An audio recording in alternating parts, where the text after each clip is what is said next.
Assalamualaikum warahmatullahi wabarakatuh. Innal hamdalillah nahmaduhu wa nasta'inuhu wa nastaghfiruh wa na'udzu billahi min shururi anfusina wa sayyiati a'malina. May yahdihillahu fala mudilla lahu wa may yudlil falan tajida lahu waliyyan mursyida. Asyhadu an la ilaha illallah wahdahu la syarika lah wa asyhadu anna Muhammadan abduhu wa rasuluh wa safiyuhu wa khaliluh. Allahumma fassalli wa sallim wa barik alaihi wa ala alihi wa man tabi'ahu wa mawalah ila yaumiddin, amma ba'd. Puji dan syukur senantiasa kita panjatkan kehadirat Allah Subhanahu wa taala jalla jalaluh pada pagi hari yang berbahagia ini menjelang siang. Allah masih memberi kita kesempatan untuk berhadir pada acara spesial seminar 25 tahun LDK Arisalah. Mudah-mudahan LDK terus jaya dan bisa menginspirasi UIN Araniri serta Aceh tentunya. Amin ya rabbal alamin. Selawat beriring salam kepada baginda Rasulullah sallallahu alaihi wasallam alladzi akhrajana minadz zulumati ilan nur, yang telah membawa kita dari pulau jahiliyah kepada pulau yang penuh dengan ilmu pengetahuan persaudaraan seperti yang kita rasakan pada hari yang berbahagia ini. Penghormatan kepada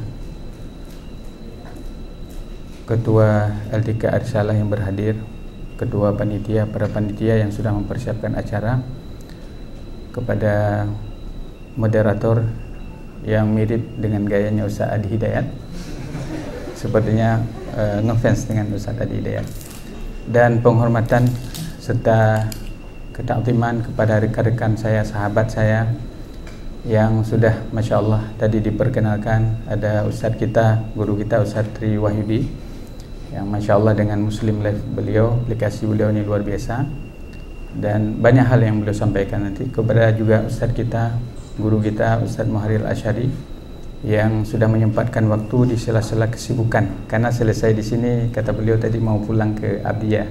Kita doakan beliau sehat selalu dan bisa menginspirasi insya Allah.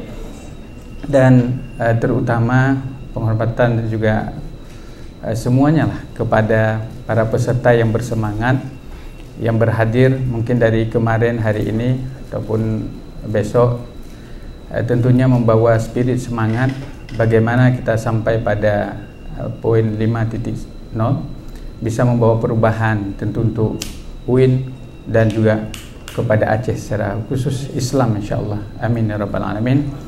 Tanpa memperpanjang mukadimah, mohon izin yang terhormat mungkin kita tidak atur satu persatu, tapi langsung ke tema tadi. Saya nggak tahu karena tadi adiknya Ustadz Adi Hidayat nggak kasih tahu berapa menit saya bicara ya.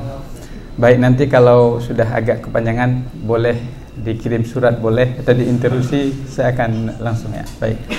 Baik, judul tema kita adalah mengenal semangat para ulama Aceh terdahulu dalam menuntut ilmu. Berkenaan dengan judul ini, tadi kepada panitia ada saya serahkan 2 buku tulisan coretan-coretan saya alhamdulillah yang dibukukan, tadi dipersilakan, berkenaan dengan 55 ulama karismatik dari Syekh Abdul Rauf bin Syekh Ali Al-Fansuri sampai pada masa yang terakhir kemarin adalah Abu Tumin yang berganding meninggal atau wafatnya dengan Syekh Abdullah Yusuf Al-Qaradawi. Mohon izin sejenak sambil ngobrol, karena forum ini sangat, saya pikir bersemangat juga sangat terhormat. Tapi mudah-mudahan perjumpaan kita ini Allah Subhanahu wa taala berkahi. Amin ya rabbal alamin. Jadi di buku yang atau coretan-coretan tulisan yang pernah kita tulis, saya tulis itu sekitar 55 ulama karismatik. Tapi tentu karena waktu maksimal 30 menit untuk saya sampaikan, barangkali ini maksimal, saat yang khawatir mungkin 15 menit sudah selesai. Saya hanya menyebutkan beberapa sampel atau contoh dari para ulama kita, karena memang tidak mungkin kita sampaikan semuanya. Yang pertama adalah para ulama kita itu Aceh ternyata pada masa yang lalu bukan hanya skopnya ataupun pengaruhnya itu di Aceh saja, bahkan bukan hanya di Indonesia atau Nusantara, bahkan sampai ke Asia Tenggara juga mancanegara. Salah satunya yang menjadi inspirasi para peneliti, baik itu di Ciputat, Jakarta, dan para peneliti termasuk almarhum Prof. Azra yang banyak menulis tentang jejaring atau sanad para ulama. Yang pertama adalah Syekh Abdul Rauf bin Ali Al-Fansuri. Beliau ini Masya Allah, kalau kita sebut Masya Allah, 1615. Ada yang nulis beliau lahir 1615, ada yang menulis 1620. Saya pribadi mungkin lebih condong kepada pandangan 1615. Jadi Syekh Abdul Rauf Al-Fansuri ini, perjalanan keilmuan beliau luar biasa sekali. Berangkat dari sebuah tempat yang ketika itu belum masuk sinyal sama sekali, Singkil atau Asingkili, ada yang di daerah Barus. Dan pada usianya 15 tahun, jadi usia beliau 15 tahun itu mengembara ke seluruh dunia. Bukan 1 tahun, bukan 4 tahun, bukan 8 tahun, bukan 12 tahun, 19 tahun. Beliau melanglang buana. Jangan kira bagaimana aksesnya, lapar, haus, mungkin juga air mata beliau. Syekh Abdul Rauf Al-Fansuri ini, beliau singgah di Zabid, di Qatar, Doha, kemudian berakhir di kota Mekah dan Madinah selama 19 tahun. Dan pulang-pulang usia beliau 34 tahun. Syekh Abdul Rauf Al-Fansuri. Ini perjalanan beliau, spirit semangat Syekh Abdul Rauf sikit. Nah, setelah beliau sampai di Aceh, beliau seperti masyarakat biasa.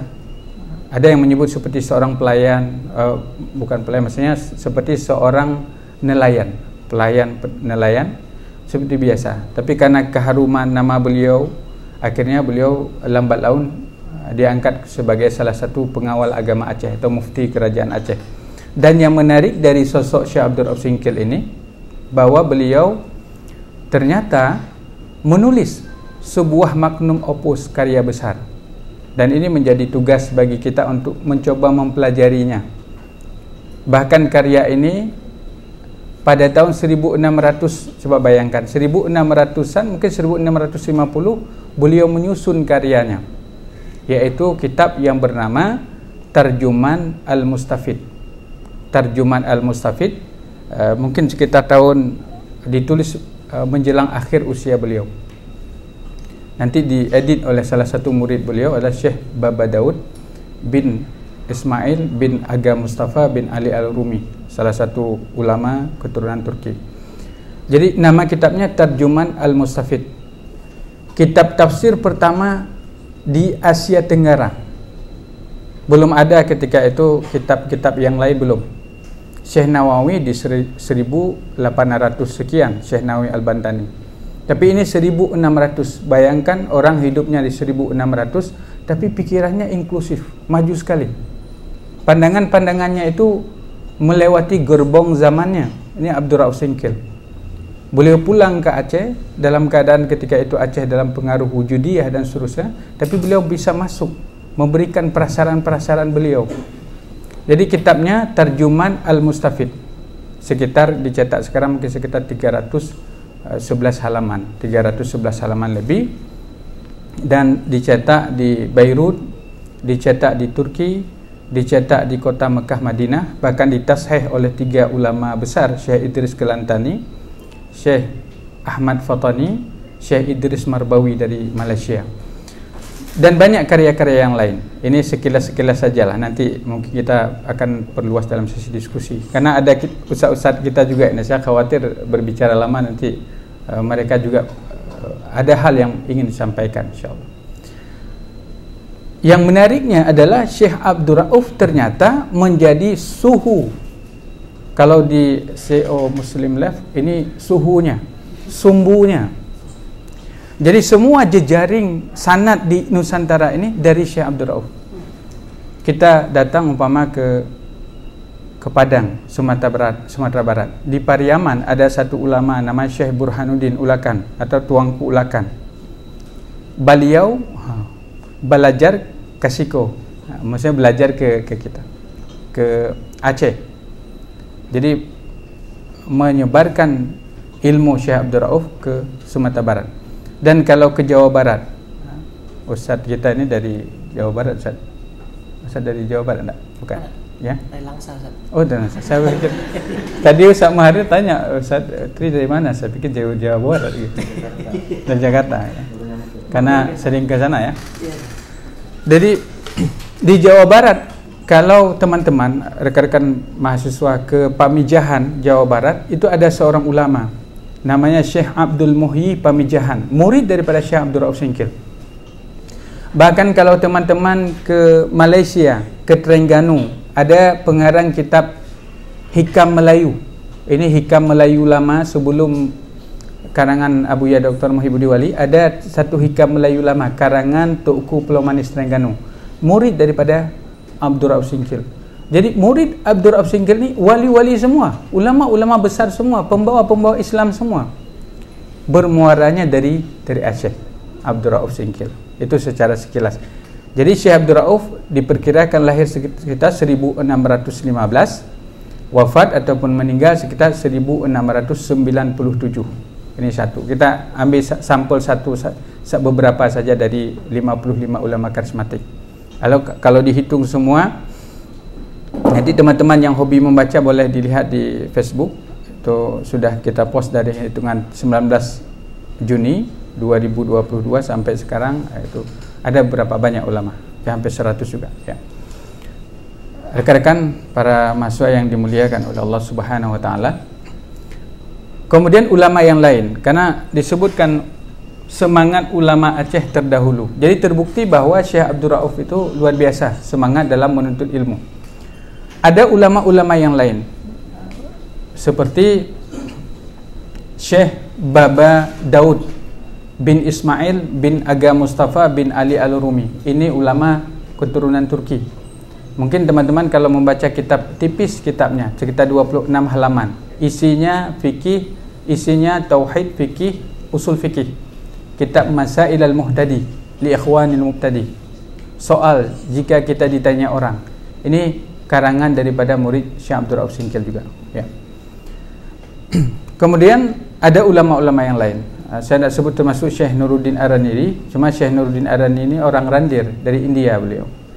Datang setelah era Sultan Iskandar Muda. Sultan Iskandar Muda sekitar 1607 sampai 1636, sekitar 29 tahun. Setelah Iskandar Muda, kemudian menantu beliau dari Malaysia, Iskandar Sani namanya. Sesudah itu baru Safiatuddin, dan berurutan atau berderet sekitar 59 tahun Aceh pernah dipimpin oleh sultanah-sultanah. Salah satunya namanya ditabalkan Taman Ratu Safiatuddin. Jadi rekan-rekan yang dimuliakan oleh Allah Subhanahu wa taala, para ulama yang lain termasuk selain Syekh Nuruddin Araniri ada Syekh Baba Daud Arumi. Kemudian di era 1700-an mungkin agak sedikit kurang informasi kita di sana, kecuali pengarang kitab 8. Di kitab 8 nanti ada seorang ulama namanya Syekh Jalaluddin Al-Faqih, ada Syekh Muhammad Zain Al-Faqih. Ini Syekh Muhammad Zain guru daripada pengarang kitab Sabil Al-Muhtadin. Sabil Al-Muhtadin karangan Syekh Muhammad Arsyad Al-Banjari dari Kalimantan. Kemudian kitab Sirus Salikin Syekh Abdul Samad Palembani. Syekh Abdul Samad Palembani, Syekh Arsyad Al-Banjari berguru ke ulama Aceh. Namanya Syekh Muhammad Zain Al-Aceh. Pernah menulis sebuah kitab judulnya Muqaranah dalam niat salat. Ini salah seorang ulama Aceh. Tentu belajarnya di Arab. Dan Al-Faqir saya mencoba melihat-lihat, hampir semua ulama Aceh pada era 1600, 1700, 1800, bahkan awal-awal 1900, ini semuanya belajar di kota Mekah. Lama apapun ataupun lambat, pasti mereka pernah datang ke sana untuk belajar. Mereka kadang-kadang sekalian naik haji belajar 1 tahun, seperti Syekh Mudawali dan ulama yang lain misalnya. Kita lihat lagi misalnya salah seorang ulama pada era perang Aceh, ada Tengku Cik Tanoh Abeh. Pernah dengar Tengku Cik Tanoh Abeh? Ada pusaka yang besar. Tengku Cik Tanoh Abeh ini sebenarnya yang memimpin pesantren. Tapi nama beliau yang merupakan rekan sejawat koleganya Tengku Cik di Tiro Muhammad Saman itu adalah Syekh Abdul Wahab. Namanya Syekh Abdul Wahab, anak daripada Muhammad Saleh, anak daripada Abdul Rahim, anak daripada Abdul Hafid, anak daripada Nayan, anak daripada Al-Firusi Al-Baghdadi. Jadi kalau kita menarik sanad misalnya dari Abu Dahlan Tanah Abe yang lahir 1943, meninggal 2006. Abu Dahlan Tanah Abe, ayahnya ada Tengku Cik Muhammad Ali, kemudian Tengku Cik Muhammad Said, kemudian Tengku Cik Abdul Wahab, kemudian Tengku Cik Muhammad Saleh, kemudian Tengku Cik Abdul Rahim, kemudian Tengku Cik Abdul Hafid, kemudian Tengku Cik Nayan, kemudian Tengku Cik Al-Firusi Al-Baghdadi. Al-Firusi Al-Baghdadi ini sezaman dengan Abdul Rauf Sikil. Cuma beliau Qadi Rabbul Jalil, satu tingkat di bawah daripada mufti kerajaan Aceh yang disebut dengan Qadi Malikul Adil. Rekan-rekan yang dimuliakan oleh Allah Subhanahu wa taala, sejenak mungkin. Ada ulama lain mungkin lahir sekitar 1800 sekian, 1800-an. Namanya Tengku Cik Kutakarang. Pernah dengar ya? Karya beliau banyak dalam bidang ilmu miqa, dalam obat-obatan. Bahkan di Malaysia itu dikaji kitab beliau. Nama kitabnya Ar-Rahmah Fit-Tib, tentang obat-obatan. Namanya Syekh Abbas. Kuburannya di daerah ulama Palestin di Lampeneun. Kalau kita datang tu dalam kompleks Lampeneun ada Syekh, namanya Syekh Abbas Kutakarang atau Tengku Cik Kutakarang. Ini berteman dengan Tengku Cik Abdul Wahab Tanah Abe. Abdul Wahab Tanah Abe ini sezaman dengan Tengku Cik di Tiro. Tengku Cik di Tiro lahir 1836, kemudian Tengku Pantikulu, Cik Pantikulu 1838. Kalau ke daerah sana nanti PD Jaya atau PD ada Tengku Cik Pantigelima, nama Tengku Syekh Ismail Yaqub, berada di Arab sekitar 10 tahun. Jadi pada era Tengku Cik ini semua Tengku Cik belajarnya ke Arab. Semua Tengku Cik belajarnya ke Arab. Okey, ini figur yang kedua. Kita ambil Syekh Muhammad Saman misalnya. Beliau memimpin perang Aceh pada usia 45. Pertama nama beliau Syekh Muhammad Saman bin Syekh Abdullah bin Syekh Ubaidillah. Jadi beliau belajar di kampungnya, kemudian belajar di Lamkrak. Tahu Lamkrak di mana? Saya juga nggak tahu. Lamkrak daerahnya itu Tengku Fakinah. Jadi kakeknya ada kakek Tengku Fakinah ulama besar dan guru daripada Syekh Muhammad Saman. Jadi Syekh Muhammad Saman sebelum memimpin perang Aceh beliau berada di Arab juga, belajar di sana, tapi tidak lama, sebentar beliau di sana. Kemudian yang ketiga ini figur penting, karena Aceh 1873 sampai 1903 sekitar 40 tahun itu Aceh berperang terus. Perang yang paling dahsyat memang pada fasenya pimpinannya adalah Tengku Cik di Tiro 1881 sampai 1891. Disitulah disebut dengan Aceh Pungo. Bagaimana tidak Pungo? Kemana orang Belanda datang pasti ada pejuang di sana. Nyak-nyak yang mungkin nyak-nyak tua-tua dalam tempat dia juga ada senjata untuk berperang. Begitulah istilahnya. Jadi sekitar 10 tahun Belanda itu hanya bisa mengurung diri di benteng-benteng mereka. Benteng Anik Galung, benteng Indrapuri, semua dikuasai oleh pejuang kaum muslimin. Satu tempat aja nggak berhasil dikuasai. Tahu di mana? Di Lambaru Kafir. Sampai sekarang belum Islam itu, masih Lambaru Kafir. Ya. Kemudian setelah era perang, jadi Aceh setelah berperang 1903, karena melihat ini nggak mungkin lagi kita berperang, maka para ulama dan bangsawan Aceh itu ambil inisiatif. Di antara Tengku Palima Polim yang juga ikut berperang dari awal. Kemudian Tuanku Raja Kemala. Jadi Tuanku Raja Kemala anak daripada Tuanku Hashim Bangtamuda. Tuanku Hashim Bangtamuda ini mangku bumi kerajaan Aceh atau Perdana Menteri sekarang, seperti Anwar Ibrahim, Dr. Anwar Ibrahim dari Malaysia. Ada Perdana Menteri namanya. Jadi di 1903 terjadilah perjanjian damai antara Belanda dan Aceh. Makanya setelah itu tidak ada lagi perang besar-besaran, kecuali beberapa titik perang kecil seperti di Belang Pidi misalnya. Ada Tengku Pekan menyerang Tangsi Belanda tahun 1926. Kita ke Bakungan ada Tengku Cut Ali atau Tengku Raja Angkasa. Itu sekitar di penghujung 1930, ada penghujung 1920-an, 1930 mereka berperang, tapi dalam skop yang kecil, tidak besar lagi. Nah, setelah itu ulama Aceh berpikir untuk mengalihkan perang dengan senjata kepada perang intelektual. Nah, disitulah para ulama 1904 Tuanku Raja Kemala ini, nama beliau Tuanku Musa, berangkat ke Arab. Di Arab selama 4 tahun, usianya 26 tahun. Dalam usia 30 tahun beliau baru pulang. Macam 4 tahun di Arab, 1904 sampai 1908. Kemudian baru berturut-turut ulama lain. Ada Tengku Cik Lambirah, namanya Tengku Abbas. Tengku Cik Lambirah itu beliau ke Arab 1906 sampai 1912, sekitar 6 atau 7 tahun. Adiknya juga ulama, yaitu Tengku Cik Lam Jabat, yang mendatangi seruan jihad perang, maksudnya mendukung kemerdekaan Indonesia salah satunya. Ada Tengku Daud Beri di sana, ada Tengku Krongkali, ada Tengku Ahmad Hasbullah Indrapuri, 4 ulama-ulama besar tersebut. Jadi pada era 1908, 1909 Abu Krongkali, Tengku Haji Hasan Krongkali, beliau lahir di Ketumbu 1886. Beliau berangkat ke Arab 1909, kemudian sekitar 1916 pulang. Jadi pada era itu ulama Aceh menuntut ilmu semua. Sudah kadang-kadang sudah alim di sini, ada yang alimnya di Rimba, Tengku Cik di Rimba, seperti Tuanku Raja Kemala. Itu dalam berkecamuknya perang Aceh, beliau lahir 1877. Dalam berkecamuk perang Aceh tetap belajar beliau. Bahkan ayahnya menunjuk seorang ulama dari Arab namanya Syekh Dorar. Belajar beliau di sana. Kemudian belajar dengan Tengku Cik Pantai Gelima. Ini ulama besar, pernah disebutkan pernah mengajar di Masjidil Haram, memimpin perang Aceh. Muridnya kita 1000 orang gitu. Bahkan disebutkan Sinsingang Mangaraja masuk Islam di bawah beliau. Wallahu alam. Ada tulisan dari Prof Ali Hashimi demikian. Rekan-rekan para mahasiswa, para peserta spesial seminar Aldika Risalah 25 tahun yang dimuliakan oleh Allah Subhanahu wa taala.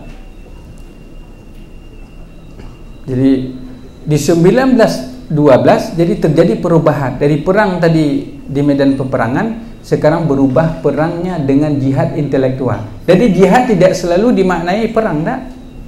Jihad itu memerangi kebodohan, memerangi kesyirikan, memerangi apapun, ini juga jihad namanya. Jadi ada jihad intelektual. Karena Rasul sallallahu alaihi wasallam menyatakan, "Man kharaja li talabil ilmi fahuwa fi sabilillah." Orang yang keluar dalam menuntut ilmu, dia itu sejatinya fi sabilillah, di jalan Allah. Jadi kalau kita meninggal dalam menuntut ilmu, maknanya kita syahid, tapi mendapat pahala syahid fi sabilillah. Walaupun dimandikan, dikafankan tetap biasa, disalatkan tetap biasa, tapi pahalanya demikian. Bahkan Rasul menyatakan, "Man salaka tariqan yaltamisu bihi ilman, sahalallahu lahu tariqan ila jannah." Jalan menuju surga. Nah, di 1912 ini baru pesantren-pesantren yang tadi sudah lama terbengkalai. Sudah ada pesantren sebelum perang Aceh Belanda, sudah ada, tapi masih terbengkalai. Kapan mulai berdirinya kembali? 1912. Yang pertama itu Tengku Cik Lambirah di daerah Lambirah Aceh Besar. Kemudian Tengku Cik Lam Jabat sekitar 1914 di Lam Jabat, Banda Aceh. Kemudian 1916 di Krongkali, Abu Krongkali. Kemudian di Lambu 1916 juga di Lambu ada pesantren Abu Muhammad Saleh Lambu, belajar di Malaysia, di Yan Kedah Malaysia. Kemudian 1922 di Indrapuri, Hasbiyah, Abu Indrapuri, salah satu muridnya ada Buya Syekh Mudawali. Kemudian di 1928 itu di Blangpidi ada seorang ulama besar dari Luqngah, namanya Abu Ya Syekh Mahmud atau Abu Syekh Mud Blangpidi, guru utama daripada Syekh Mudawali. Jadi sebenarnya banyak hal-hal yang ingin kita sampaikan, tapi itu poin yang kedua. Jadi yang pertama, ulama Aceh pada masa Syekh Abdul Rauf berhasil dalam kontribusi ilmu pengetahuan literasi. Yang kedua, pada masa perang Aceh, Tengku Cik di Tiro berhasil jihad secara berperang melawan Belanda. Kemudian pada fase yang terakhir, pada fase pendidikan, ada Tuanku Raja Kemala, ada Tengku Haji Hasan Krongkali. Saya tutup dengan yang terakhir saja, yaitu Syekh Mudawali. Syekh Mudawali ini beliau belajar pertama di Labuhan Haji kepada Abu Ali Lampisang. Beliau lahir 1917, meninggalnya atau wafatnya 1961. Beliau tidak lama usia, kita 45 atau 43 tahun saja. Nah, belajar kemudian ke Krongkali sebentar, kemudian ke Indrapuri sebentar, kemudian ke Padang. Beliau pernah di Arab.